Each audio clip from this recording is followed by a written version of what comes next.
Hello, Primas. Hola, Primas. We're back with another recording session for the Primas. One day we got to get this live. We got to get this in person. Back to I know. our regularly When that will be, I don't know. TBD. That is also How true and because when is the question. for real. Because right now the way we're doing it, it just works out because both babies happen to be napping at the same time, and any prima that is a mom of multiples understands how hard and rare sometimes that can be. So when we knock these out, we really do try to knock them out.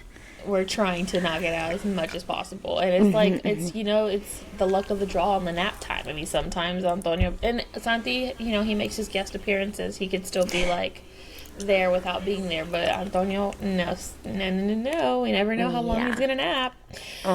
So we're doing our best to get this out there. And also, certain Prima's brain works a little bit better during the day.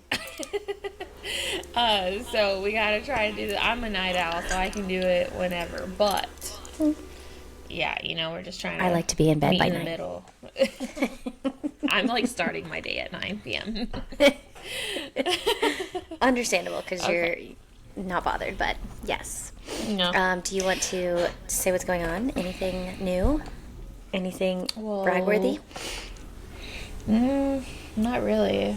Almost, but we can't jinx it. I started sleep training. I thought I had it in the bag, but last night was rough. I started on Friday night, which was of course super rough, but Saturday night was great. He only woke up once, and then Sunday night was also really good. He just had like a 5:50, like from 9:30 to 5:50, which wasn't bad. And then what was Monday night? Monday night was good too, but last night I don't know if he just didn't drink as much leche as he should have during the day. It gets a lot harder when it's just me and the kids and monitoring how much he's drinking. Yeah. Because of course I'll feed him like when he's hungry, but I was like being super intentional about like writing it down, knowing how much he took, because the sweet spot I think for him is like 28 ounces in a day. To be full, for so he's not hungry at night. And I think yesterday may have gone a little bit less than that, but I still, that could be that's a whole other thing. But so I guess that's my beef for the week. No, my beef right now is just last night was a little rough. I almost texted you. I was like, I'm not gonna be able to, but I'm like, no, we got to get it together. We got to do it. So, but we're here. We're alive. And well, I have a sick child. I had a sick husband starting the weekend. Of course, he had his man cold. And then now John came home yesterday from baseball practice, which baseball started for fall ball, which is always fun. I love it. But this year, like, we're both having to divide and conquer for real. Like, normally we could go. Jaden's wasn't as, like, the 2 practices a week as John's was. And now he's in machine pitch, so it is. But John came home from practice last night, and he was like, I'm so cold. And he was like, my body is so sore. And I was like, and he was like, yeah, I think, maybe one of my friends that sits by me at school, she went home yesterday because she was running a fever. Maybe that's why. And we've been due. Like, we have been all summer without getting sick. And that's not to say my kids don't lick the floors anywhere we go and, like, ask for it. I just thought we were exposed to it all. No. But these back to school journeys are really getting us. Yeah. So John's he might home. pop in. He's home. He's home. Okay. Yeah, we went to the doctor this morning because I felt like he was also getting an ear infection. The only reason why, and he typically doesn't, but I was like yelling at him this morning, not yelling in a mean way or like in a mad way, which happens very often. But it was just like, John, can you hear me? And he was like, no, I really can't hear you. So I was like, okay, we need to go to the doctor. The congestion is probably, just in there too. Wow. Yeah. But well, hopefully he recovers, because the body chills. I'm like that. That's why I feel so bad, like when littles that like really can't verbalize what they're feeling get sick. Because I'm like, how do we feel with those body aches? Imagine. Well, hopefully, he's all better and it doesn't run through the house, because that's another worrisome, right? for sure. Okay, well, Yeah. we didn't introduce ourselves, but if Oh. you are new here, I am Clari. And I'm Kristi. And And this this is is Dear Primas. Primas. Welcome. Yep. Thank you for being here. So, that's our little chit-chat catch-up, I think. You know, catch us up on the week and what we've been, or the weekend. We had a long weekend, so that was nice. But also it's kind of like thrusts you into the middle of the week and you're like, whoa. Whoa. Let's hit the brakes. Yes. But today we're going to talk about the mom body, our mom bod after pregnancies, after multiple pregnancies, our true and raw feelings, because I feel like, you know, we had an episode that we kind of talked a little bit about this before, and I think we were both in different mind spaces at that time. At that time, you already had Bella, so you already had your 3, but I was not even pregnant yet, but I was like probably about 8 months postpartum. And yeah, we're just gonna talk about like, I'm currently like live into the also postpartum like earliness of it. And they say, you know, 2 years is like the average, like for everything to resettle. So you just barely met that 2-year mark with your last. But I think we're just want to be open and honest and kind of like share our thoughts and our experiences. And we know that there's so many people out there that feel like this. I feel like it's such a like, I don't want to say hot topic, but like like there's so many sides to it that there's like those sides of the people that want to be real and raw without trying to be like super negative, right? But at the end of the day, like these are thoughts that consume us or that take us over. And I think it's okay to kind of lean into that sometimes because you have to be honest with yourself, right?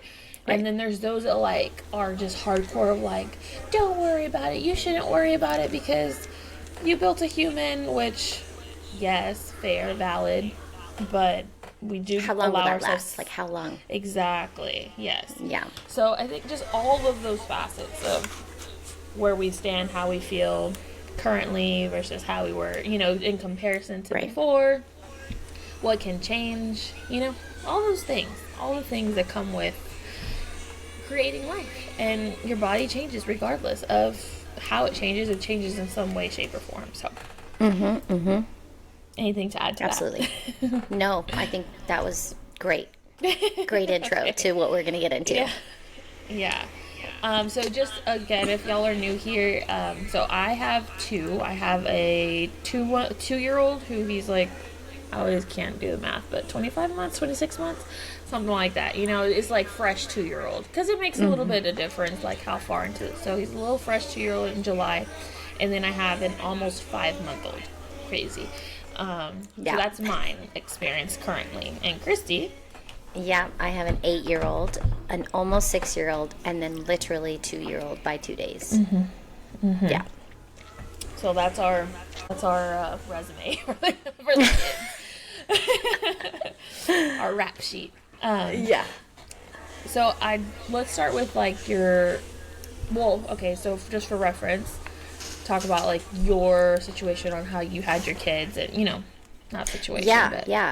Well, all 3 were C-sections. John, I did not intend on going in to have a C-section, but they all 3 were C-sections. And recovery for all 3, for the most part, was pretty much the same, like right off the bat. I of course, actually, I take that back. John's, I was able to just sit in it more so, where I felt like I was actually recovering and not so much going. With Jaden, it was hard because I then had John, so it was, you know, kind of moving around more often than I would have liked. Bella had no choice but to go on. Like the show had to go on. And that's not to say that it wasn't hard. I think I tried to stay somewhat active throughout every single pregnancy though. And I don't know if that helped the recovery as far as just like the pain levels of after, but that's just what I think. I don't know. Yeah. And active in a sense where, active in a sense where I was just kind of like on my feet all the time, walking and really moving. Yeah. And I think it does have a big thing to do with it. Not saying that that's like the only factor, right? But it definitely helps. Like, it's not gonna hurt staying active. And so my two were both vaginal. The first pregnancy, I was almost like, I don't want to say the best shape, but I do want to say the best shape, as in like strength wise of my body, the best shape that I had been in a long time. When I got pregnant with my first one, I was doing Pilates super consistently, and I continued as soon as I got out of like the sick trenches of like feeling like I just had zero energy in that first trimester. I was going to Pilates at least like 4 times a week, and all the way up to like my 37th week maybe. And then of course I declined like once I got further out, but I still like was going, try to at least go. And so I was super duper strong throughout my whole pregnancy, and I just felt great about myself throughout the whole pregnancy. And afterwards, I did, like, you never want to like say, but I did lose like that pregnancy weight that I had gained, which I think in my opinion, I gained like the average amount. It wasn't like an excessive amount, and so a lot of it was just like baby weight. And then I did breastfeed, and I felt that like was helping. Well, now number 2, I wasn't actively working out, like doing workouts, but I was chasing after Antonio, but it's still like, it's not the same. Right. And my starting point, like I've said in previous podcasts, like with Antonio, I had gotten into okay shape of working out for a little bit, and then I kind of stopped a couple months leading up to getting pregnant, and so I had gained a couple pounds that I just like, was iffy about already. And so then adding pregnancy weight to that, I was like at a lot different starting point than I was with my first. Right. I lost the pregnancy weight, whatever. I gained the same amount both pregnancies, lost that decently, but I was already like over where I shouldn't have been, where I didn't want to be. So now, like, even though I lost whatever I had gained when I was pregnant, I'm still at like a weird spot. And as for my body, like, it's carrying the weight so differently, and I can tell in like my stomach area. I don't know even how, like the mom pouch, the mom pooch, how everybody talks about. I've always had like a small pooch, but like now I can really, it's like soft.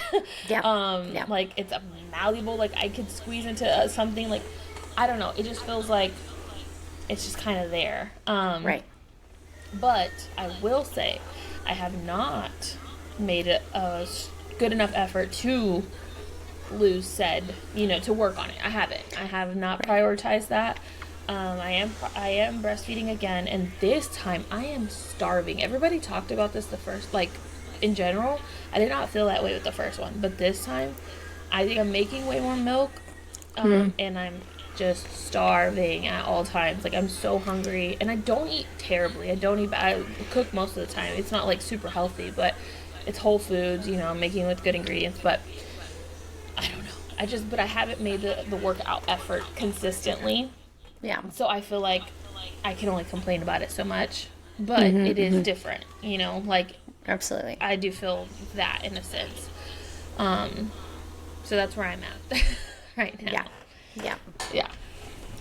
And honestly, it goes beyond the physical appearance, right? Because I think a lot of it too is the mental part of it, where you start then like feeling like, one, you can't go anywhere because you don't have clothes to accommodate to now how you're feeling. So immediately I think that puts a damper into my like, well, I'm going to just stay inside most of the time because I don't have anything to wear. I don't feel like anything fits me right. I just want to set my closet on fire and start from the beginning, because my body is still kind of constantly doing its thing. But mentally, I sometimes struggled, most of the time struggled, not sometimes, most of the time struggled with how I was looking to my husband too, because I think that was something that I care about a lot. and of course he's going to tell me like every single day, you look beautiful, but I didn't feel myself. Like I felt like there was just constantly something. And of course, you know, the mommy makeover sounds really, really nice, but there's a sense of like, I did this myself without any help that I always felt in every single pregnancy. And it was hard to get to this, or the second time, it was hard to get there because I knew we wanted to go again for another one. So it was like, what am I working towards the second time? If I know I want to get pregnant again, why am I, you know, putting so much effort to, you know, get to my body, do it all. exactly, like, and start and reset that clock one more time. Where I really do think, like, mentally, I now am like all in because I know Bella is our last, and you know the tubes are out. There's no going back. But I feel like this was also okay. I'm getting older. I'm inching up to 35. There was a lot more that I think that I don't know if it's been more in tune with my body or what, that I was like, I'm gonna go get my blood work done because I'm feeling like I am just low in all kinds of things. And John was the one that introduced this first because he was like, I got my blood work done right before he tore his Achilles, and he was like, wow, I was really low in certain things that I wasn't realizing that had affected my mood, my, you know, energy levels. And I mean, I'm tired, but I didn't realize that some of these things. So I told my gynecologist this at my last appointment, whatever, and she was like, okay, yeah, I got something for you. Do you want to do testosterone? And I was like, isn't that like a man thing? Like I thought that was just something that, and she was like, no, you know, it's very common that, you know, your testosterone levels are low. And I didn't even get my blood work done, but I don't know if it's that, but I have definitely nixed my second dose of caffeine that I have normally religiously done for the last however many years. I have not had to get my second can of my love of Alani. I'm not attributing it to that completely, but I do think that has had a lot to do with it. Okay. And it's like a weekly thing that you, or what is it? It's a pill. Okay. So it's just a pill? A pill. And there's a ton of them in there, and it should last for, I think she said 6 months, but she was like, you take this every day, and I'm not the best at taking things every day, hence why my first was born. But I think that it has also too, you know, in the bedroom, was not on my high list of priorities, and John had to have a sit down with me because that is something that I should be, you know, feeling like I want to do. And he was like, I feel like I'm begging you all the time. And I'm like, I feel like you're begging me too. It's like, not that I don't want to, it's just I'm tired. And that's the last thing that I want to do at the end of the day. And that's part of like all of it. Like that's part of postpartum in general. Like, one, getting older, right? But two, like, your hormones just shift all which ways, and it affects everything. Literally affects everything. Like, we don't even know to the extent. I watched so many like TikTok videos of doctors talking about this. I just like saved one, I think, last night, but of how it literally affects everything. Your hormones are so out of whack that your personality, like your thoughts, your physical, your energy, everything is affected by these hormone shifts. And blood work is super recommended. Like, if you're I've never done it. I have not gotten there yet, but I probably, will think about doing that because it's just crazy. And like, again, after like 2 years, your body's barely trying to regulate itself. Yep. It's not even like, and it might not even be able to get there. But yeah, and the whole like, yes, your mental of how you are appearing to your significant other is so real, because I found myself like not feeling that way of like kind of feeling like embarrassed. I did, with my second, I did get like stretch marks around my belly button. With my first, I got like the little white faint ones at the very, very end. But it was like it wasn't noticeable. Well, as soon as my belly popped with number 2, those stretch marks in that same area just also, they call them opened up, and they're like the darker ones. Although I feel like now they are lightening up a little bit, but that's even the least of my like concern. It's more of like that area right there that's just like, I don't know, and like I'll see myself holding like the baby in this damn long mirror that we have in our room, and I feel like I'm like, oh my god, like, you know, like the mom butt they say with pregnancy, because all your weight like shifted in different areas. I'm like, oh my god, like I don't even like looking at myself, but he's never made me feel like that. If anything, he's like the polar opposite end of the spectrum all the time, and I'm like, but it's my mental that makes me not want to, like, you know, be in that area. But and that's like a hump, I think, like trying to get over too. But yeah, I think the biggest part is like with the clothes, like t-shirts and shorts is like what I feel not confident, but comfortable in. Because, for sure. Yes, you know, because I'm like, I just don't want anything form-fitting. And then sometimes you wear like baggier stuff, and then it makes you look even bigger. And so it's like it's just a battle, right? And for sure, a lot of things that fit, you know, don't fit that great how they used to. Some of my pants aren't starting, like they do close, but like I said, it'll like push that like little tummy down in that area, and I'm like, oh my gosh.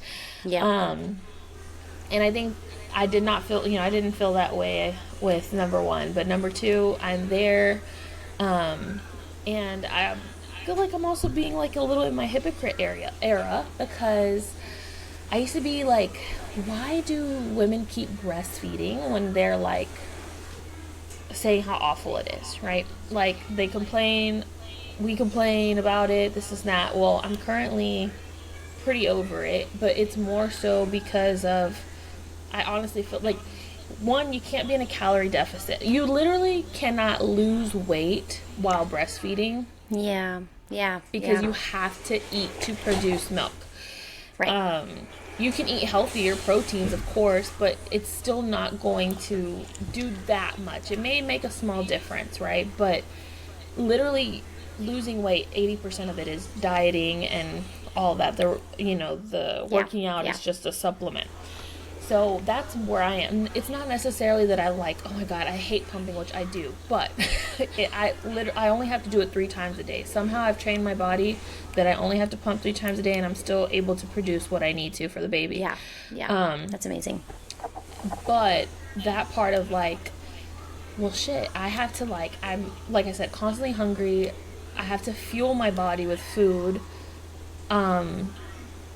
It's like, I don't know, I saw a video that was like I felt so much better after stopping breastfeeding, because I was able to be in a calorie deficit, work out as much as I wanted, and all this stuff without having to worry about your supply, not stressing about your supply. And so I'm currently there, but I'm like, and then I'm in that internal battle where I'm like, that's selfish, even though it's not, because and then in a part of me is also like, I'm kind of like stay-at-home mom. I'm not really contributing economically, so I'm like, okay, well, if I keep breastfeeding, that's saving on formula. You know, and so like that's it's like you're justifying it, but then like going back on the justification, and then like going back on it, and then coming back on the justification. It's almost like it's that's hard. And so it's not more like, yes, it's wonderful, I know that's like really good for the baby, but that's not even like my justification. And it's more, and I'm like, if I stop, it's because of a selfish reason. Like, if I was stressed, I feel like if my body wasn't producing, like I kind of stopped around, that would like be maybe a sign. Antonio. Yeah, it was like, all right, I'm not gonna fight to like, oh my god, I need force it is what type it is. Of thing. Yes. So being that I am producing, but I'm finding myself wanting to stop, that's I think that's where my hypocrite self comes in. So in a sense, I kind of get it, but also like, I don't know. But that's where I am right now, and I feel like, and I'm also using it as a crutch. I feel like, in a sense, to be like, well, even if I do work out, like, what's gonna be the difference? But honestly, it's just more about like making the time and prioritizing. So that's like one thing I did want to say about it. It like it affects like your like the breastfeeding does add another component to it. A layer. So that's, Absolutely. I think, yeah. Yeah. That's where I'm, like, right now with that. So we will see, I think, how far I go. But I do... now see the other side of it. Yes. Kind of, yes. And I do want to, now that he's like, well, we're working on him sleeping through that. At least if I could get like a 7-hour stretch of sleep, I do think, like I told Adrian, I was like, look, if I can try to do my last pump at like 10 p.m. and then my first pump, because right now my last pump is like at 12 or 12:30, and then my first pump won't be until 9 a.m. the next morning, because me and him sleep in after being awake, right, for multiple times a night. So if I can shift it, if I can do my last pump earlier and wake up earlier, then I can have more time to dedicate to, you know, have that whole morning that he's, before he goes to work, to do, work out, go for a walk, do this, do that. Yeah. And I also, in my head, I'm like, maybe 2 times a week, do the nap, walk while they nap in the stroller. Like, you know, this time of day, utilize their nap time for me walking. But it's not as brutally hot around this time as it once was, but making that sacrifice, like, there's things I know I can do, right? But it's also like that mental block that I'm having, and just getting out there and just doing it. So that's where I am. Will be a big difference. Well, okay, so my thing with the walk during their nap, the only reason I am so against it is because, one, what if they, like, I'd like for them to get a longer nap, because I was trying that same thing. Like, I was like, okay, where can I get my time in? Because I wasn't waking up early than them.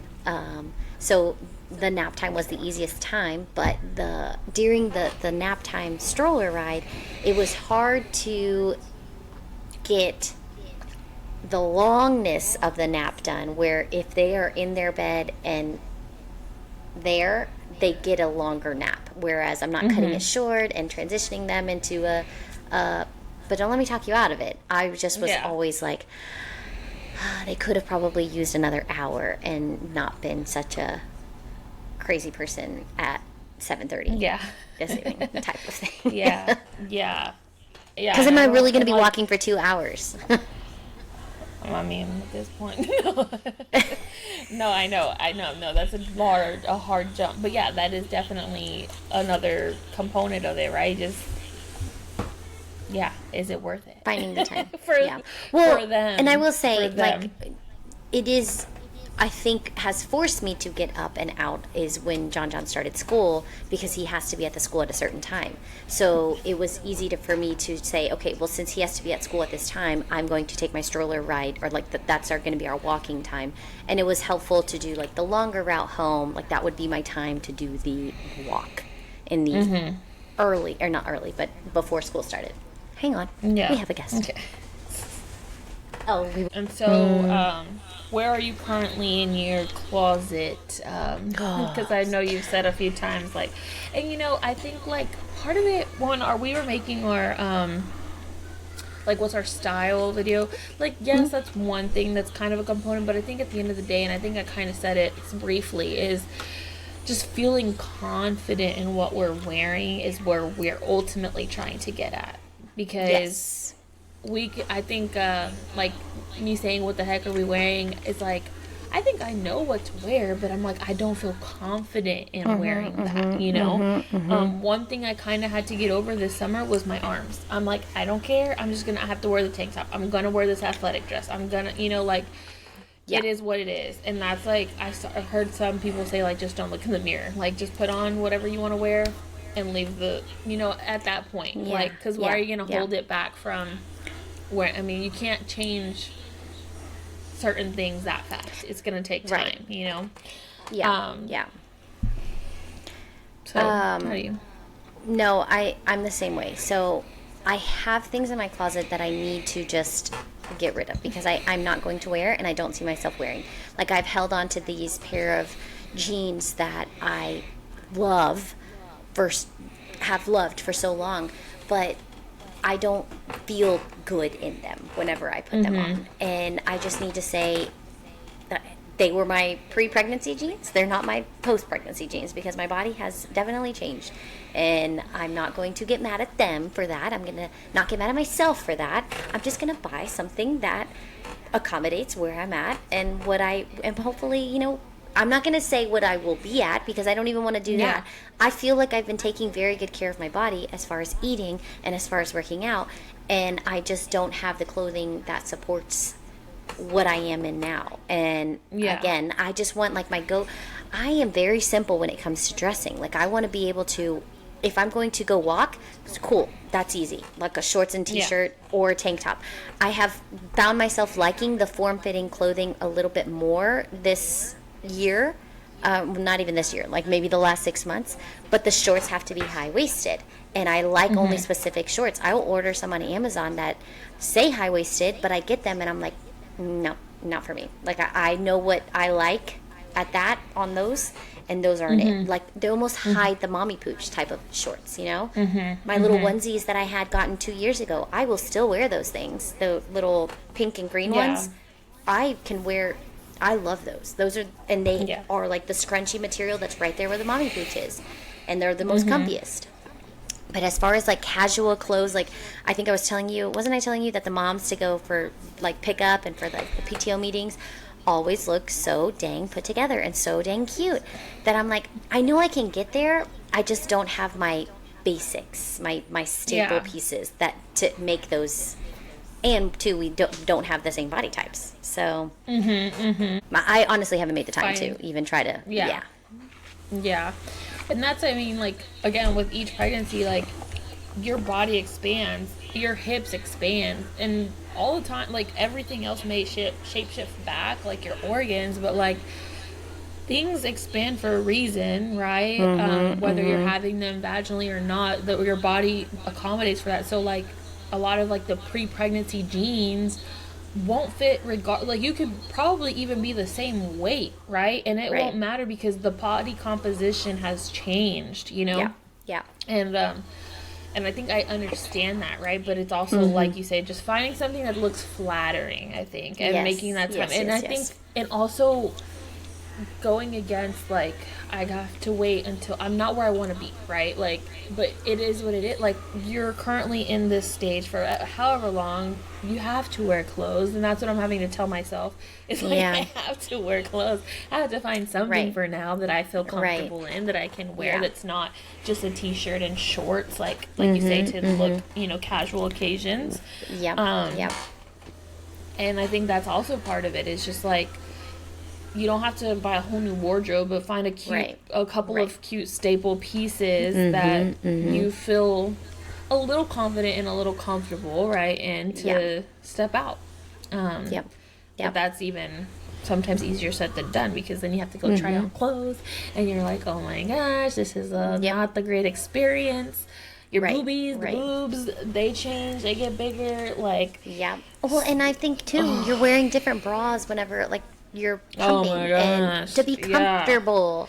It's not so much as, like, you know, to look. The what is it? The uniboob happens because the pump. I've tried finding, and I found some like good bras at Walmart actually that are like, well, they're nursing bras. I don't nurse, but they're still good for, like, there's one that actually looks like a normal bra that does hold my pumps well, the wearable pumps. But then, like, I got into, like, this thing where the wearable pumps were, like, not emptying me out where they used to always, so I have to use my Spectra, like, at least once. Well, now I guess because I'm only pumping so few, I have to, like, use a Spectra. So in those, you have to have the bras that, like, can go inside of that, which there is one at Walmart that I found that had, like, some nice padding, you know, to give some kind of shape besides, like, just like a sports uniboob type of thing. But you're wearing that, and then getting dressed to, if you're on the go, I'm gonna have to, usually I may have to pump at least on the car ride home. I don't like at the some do have to pump at least, you know, if they're out for the day, twice on the go. Dressing for, okay, are my pumps going to fit under this shirt? Or my pumps going to, this bra is going to accommodate for that? That's another thing that I would, like, get stressed about too before I drop down to 3. I'm like, you have to think about all this stuff. And if you're a nursing mom, like, you know, can I just nurse comfortably in this on the go? Right. That's another thing. Right. Like, it's so layered on how much we have to think about dressing our bodies besides just looking nice and flattering. And yeah. So I will say, Primas, I have also to, like, the last, I'd say, month, I don't know if it's my algorithm, but I was being fed things that, like, my mom always told me to look presentable when going out in public. And my mom also was the same way. I just don't like putting on makeup. I don't feel like I am confident in my makeup that I have on. But I did see one that was like, do 2 of the 3, which normally my 2 of the 3 doesn't include my hair or my makeup. I just hate putting on makeup because I know I'm either going to go work out and it's going to get sweated off anyways. I don't like wearing makeup to the gym. I've never have. I don't think I ever will. I don't like mascara. That's why I had my fake lashes. And I still think I look like a naked mole mat. But I can't. So all I've been doing is like a little bit of bronzer and like a little bit of the concealer, and then I call it a day and we're out the door. But my hair is normally up in a ponytail or up in a clip because I also have been itching to cut my hair because I don't want to do my hair. I don't have any desire to do my hair.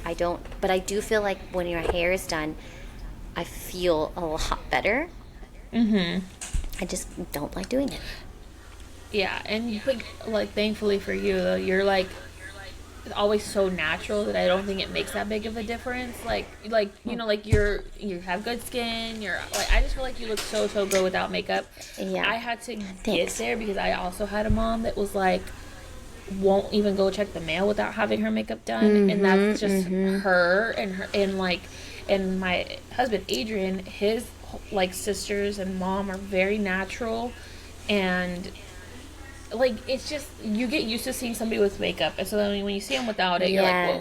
Like, when I used to be a teacher in those, like, minimal days, they'd be like, girl, miss, do you feel sick? Good? You know, do you look tired? You look tired. You look sick. And so then I learned the next year, I'm like, look, I'm gonna come in with the minimal so that when you do get a little bit more, you're not caught off guard. They're like, oh, you look nice, instead of the reverse, you know? But I've grown... like today, well, my eyebrows and my mascara, I feel like make me feel put together. Yes. But I just have like, well, not just, but concealer and the bronzer. Yeah. And that's, and of course my eyebrows and mascara. But I do feel like these two, if I have those, I feel good. I feel like put together. Alive. Yeah, but like foundation, I don't do foundation ever. I don't even have foundation that fits me anymore. Because I just feel like concealer, like I do spot correct with the concealer, like wherever I had redness or whatever. But yeah, so my husband, he was used to like just the more natural look, and like never made me feel like, oh, you should be wearing makeup or you're wearing too much makeup. Because I love makeup. We're opposite on that. Like, I love makeup, but these days I'm like into a lot more natural. For sure. But I had to learn to go out in public without that. And feel fine. And we'll run errands, and I'm okay with now walking out the door without any makeup. And I do feel like my like under eyes are darker, and I do have discoloration, but I used to feel like so everybody was looking at you. Yeah, not confident, like walking out the door without anything. And now I don't even care. But yeah, I had to explain to my mom like that, like feeling confident in your own skin is also important. Like, you know, it's not that I'm not taking pride in my appearance. It's also like feeling like it's okay, you know, like it. Now I may do a little grocery pickup in my pajamas, but I'm not gonna go like, that's a kind of where and again, my pajamas are this anyway, so it doesn't matter, but like to an extent, nobody knows of, like, but you. But like to an extent, like I do take that, you know, like looking presentable, like in public, I don't feel like should correlate with makeup or no makeup, you know, because that's not fair. That's only women really, you know, like not only women, but majority of women that's who the stigma's for. Right. Yeah, and again, me too with the hair. I think I'm gonna probably on my next hair wash day give myself a little chop because it's ridiculous and it's hot. Like It is hot. It's all the thing. I'm going to blame it on the hot, because the second I walk outside, I've got back sweat, all the sweat, and it's just not comfortable to have your hair down. I don't know how people do it in the summertime in Texas. I don't know either. Oh, it started raining over here. Yesterday that happened here, like, out of nowhere. But yet, when I went to Chicago and it was like the hottest weekend of Chicago when I went. Oh, no. It was like, they were like giving alerts, and I was like, God damn it. I was looking forward to, like, you know, cool breeze. Not cool, but like a breeze, and which it was windy. It was windy, but anyway, the party was in a backyard. It was outdoors, and it was hot. Like, balloons were popping outside. How hot, you know? And I did my hair. I had a cap, but I had my hair in like curls or whatever. But it was so hot. But there was just one of her friends was there, and she had like the most beautiful hair, like, and it was down the whole time, and it was like not frizzy with because it was humid. It was even humid. Everybody was like, no, and it was like. Just, it never, I don't know, it looked so silky and like put together, and it never fell. It never got like frizzy. Like, my hair, like, I could feel the frizz happening, you know, like it just felt like that, like from sticking to my arms, from the sweat. Right. And she never looked like that. And I meant to ask her, like, what do you have in your hair? I probably still can message her, but like, it just looks so, and it was thick, long, and luscious. Like, it looked so good. And I'm just like, how? Like, I feel like, like, immediately, if I do my hair and I go outside and it's like this humidity, it's gonna feel frizzy. Like, it's not gonna look like how it should look. Well, and the minute you go like this to your hair to move it, it's like all clumped and like sweaty from your back, and it just doesn't do what I want it to do. Yeah. No. So I just have it like in a bun, in a clip, in hat, like all the things. But Yeah, if you're a prima that maybe has it together and knows the tricks and trades of the hair, tell us. Give us the secret. That one TikTok person that I sent you, that girl, the Hispanic girl, she had put a product that she uses. It was like Color Wow, something for anti-frizz. I don't know. But I looked into it. I'm going to maybe purchase it. I think I took a screenshot of it. But... because her hair looked like the girl that I'm talking about. Okay. Talking about. Yeah, like, for sure. But it's just, and then it's just taking, like, I'm not consistent with skincare nor hair care. Like, can't use products religiously in my hair. Yeah. Same. So. Same. But yeah. Well, I don't know. Do we have anything else to add? I don't think so. I think, overall, I feel like we do, just to, I guess, close it out. I think, yes, give your body grace. Like, don't be so hard on yourself, but also, like, I think also know it's okay to feel the feels. It's okay to not feel confident, and it's okay to feel like you're not where you want to be. And, like, me acknowledging, like, I feel like this, but I also haven't done probably all I can do to start feeling how I want to feel, you know? But, I'm coming up on 5 months postpartum, and I think, like, that's I'm slowly like nothing. Getting there. So, you are definitely. Yeah. So, like, slowly starting to get there with, like, all right, like, let's get, like, again, if I feel, and we'll see, like, once you start sleeping through the night, then I think I really have no excuse, right right now I still got a little crutch, because it's a little difficult. But once we get him down and doing that, then I think we can start taking more accountability. Look out, Primas. You know? Yes, that's just some of our thoughts. Let us know, like, if you were, like, when you were here, what helped you, or if you're currently in this state, what are you like trying to do something to combat it? What are you doing? And then just, it's okay to feel the feels, and it's okay to feel like you want to be somewhere you're not, because it's only natural, right? But I do think, like, let's not beat ourselves up, and just know that I think whatever looks amplified to you in the mirror, that's on, like, you see that more than anybody else sees it. And like with my arms, it's amplified more. That's what I had to, like, tell myself and just like whatever, I'm gonna wear this tank top, or I'm gonna wear this little dress, and it is what it is, right? And once you're out living life, you're not really thinking about it too much, right? Yeah, that's very true. Yeah. So yeah. I think that's all, Primas. Yeah. Thank y'all. Yeah. For listening to us. Yes. Always, and being here. Again, always, you know, you can follow us on Instagram, follow us on, subscribe on YouTube, on TikTok too, Dear Primas. And we love seeing y'all there. And like y'all showing us love.